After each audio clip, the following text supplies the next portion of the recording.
an economic concept that qualifies the action of a population to use banking services and represents also the number of people who have access to this, is the definition of bancarization. According to many experts and audit firms, Africa is the second largest banking market in the world in terms of growth and profitability after Latin America. McKinsey, which of them, reveals that the number of Africans with bank accounts has increased from 170 million in 2012 to nearly 300 million today. This number will reach 450 million over the next 5 years. However, this significant growth is not fairly distributed among the various sub-regions and countries of Africa.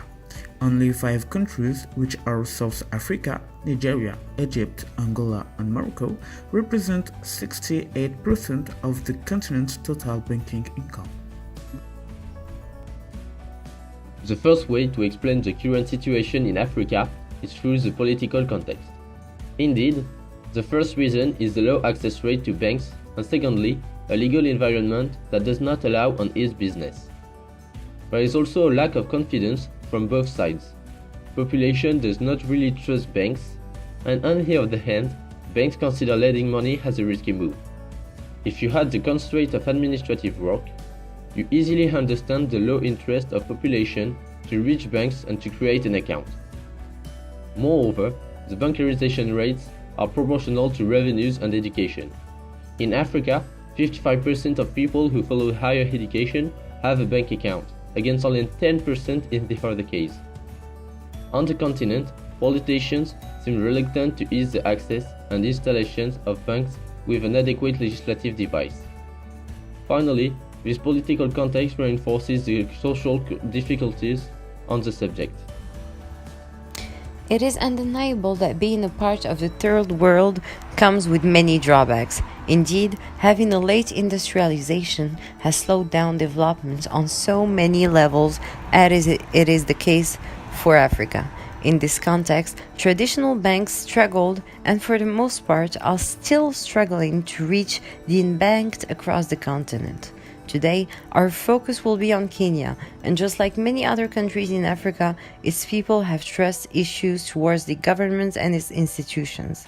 Moreover, they have the similar feelings towards the banking system and banking technology.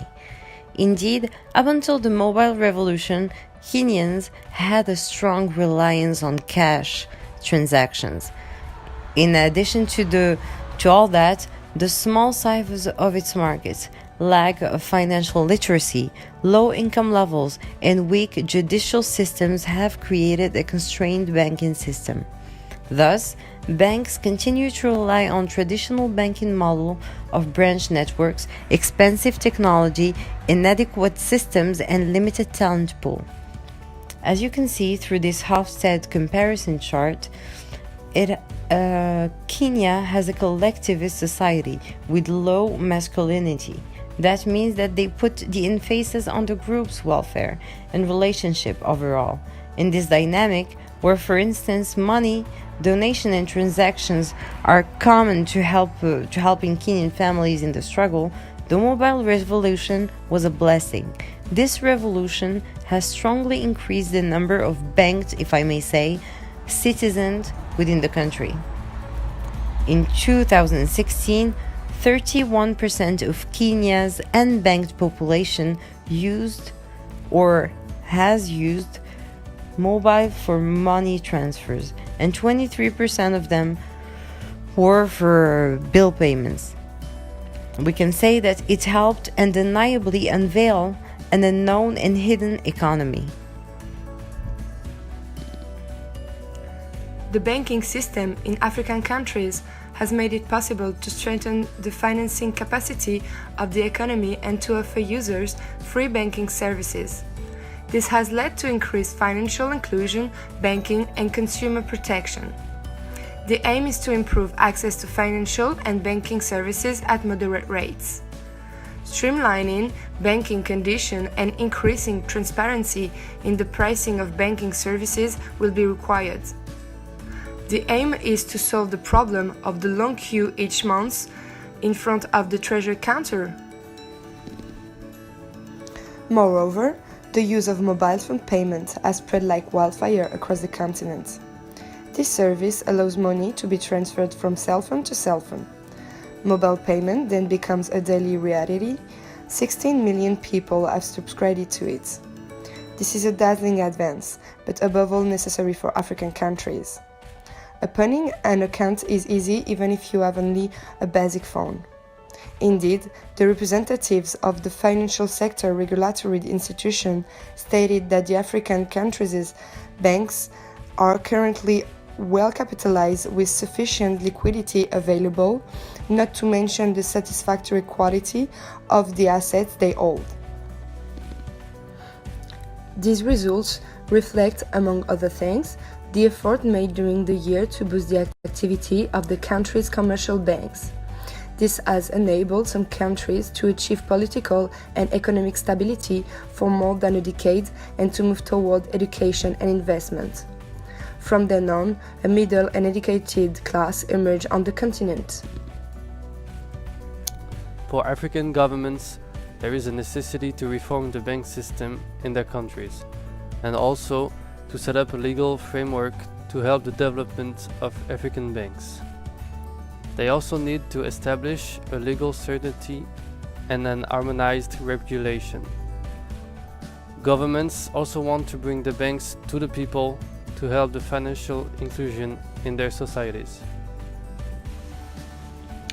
The development of banking system in Africa enabled many positive changes for African people, especially regarding financial security.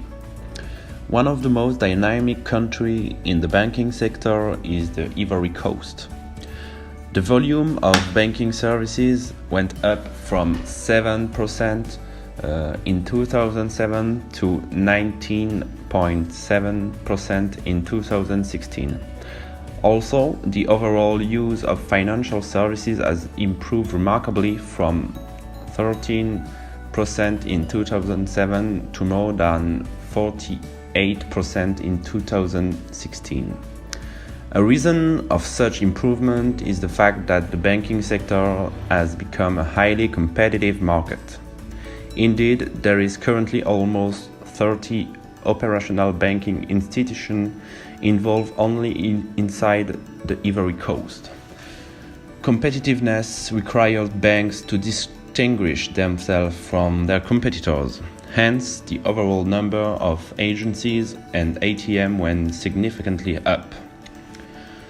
Despite the significant improvement of banking services, some issues still remain.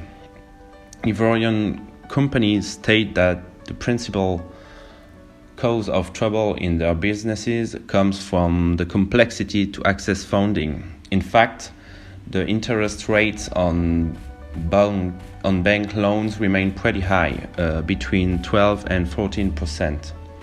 So the cost of financing investment stays strong. Moreover, the volume of bancarization is still quite low. It is why, in order to remedy this problem, Ivorian authority launched since 2015 awareness campaigns regarding banking system and the benefits that comes from it. The purpose is to convince people to turn more to banking system. Strong changes have occurred in African countries regarding banking system, but the challenge is now to make this phenomenon spread to all individuals.